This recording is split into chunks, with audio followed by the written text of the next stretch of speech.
Well, good morning and welcome to Coffee with the Pastor. Let me get my coffee here. We are looking this week at how Jesus dealt with his disciples, and one of the things he did is he tried to encourage them, and one of the things he tried to do is increase their faith. They were always lacking faith.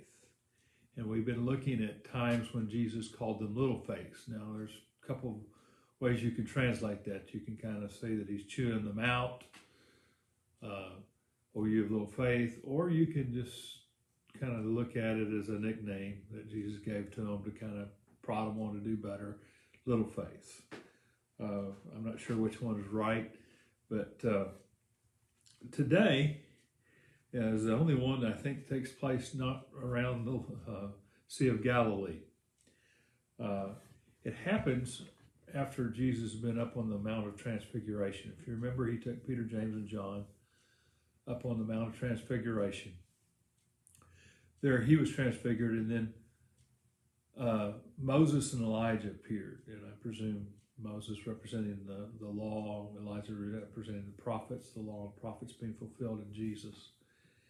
And my hunch is they probably had a conversation about what was going to need to happen, about him going to the cross and the different things about that to fulfill the law and fulfill the prophets. And so it was striking for the Peter, James, and John, and Peter, mistook and let's build 3 tabernacles. Basically, God came down and said, the Son's the one. And so, but anyway, they come down off the mount and they come upon the disciples. There's a crowd around them. And there's a man there who has a demon-possessed boy who has seizures. That when he has the seizures, he is uncontrollable and he's thrown into water or he's thrown into fire. And it's a very serious thing because he's being hurt by them. He's asking the disciples to heal him by casting out this demon.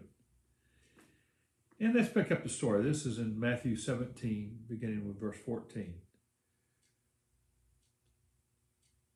When they came to the crowd, a man approached Jesus and knelt before him.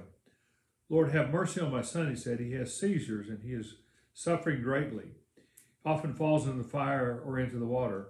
I brought him to your disciples, but they could not heal him. And then Jesus looks over and he says, you unbelieving, perverse generation, Jesus replied, how long shall I stay with you? How long shall I put up with you? Bring the boy here. Jesus rebuked the demon and it came out of the boy and he was healed at that moment. Then the disciples came to Jesus in private and asked, why couldn't we drive it out?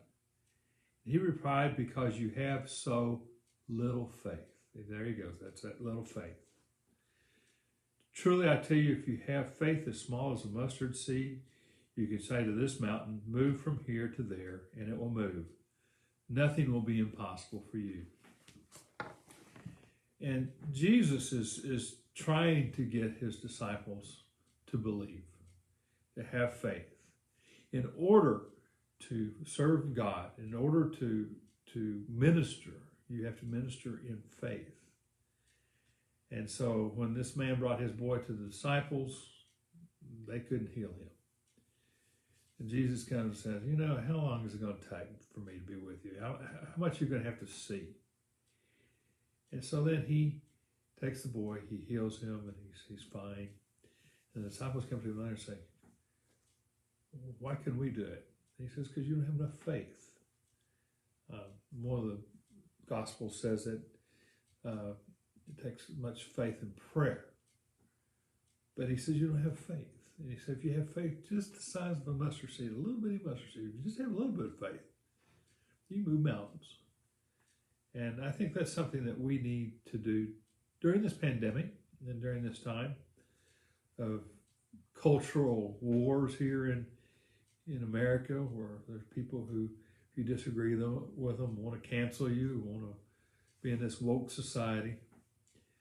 I think we're going to have faith. We're going to have to live by faith. And live by faith that God's still at work. And God can still work. And he can still work through you. Well, that's our messages for this week on little faiths, and I pray that your faith has been increased because of it. I'll see you next week, and I think we're going to be talking about Peter and his life next week. So I look forward to that. See you next, hopefully a lot of you on Sunday, and then the rest of you next Monday.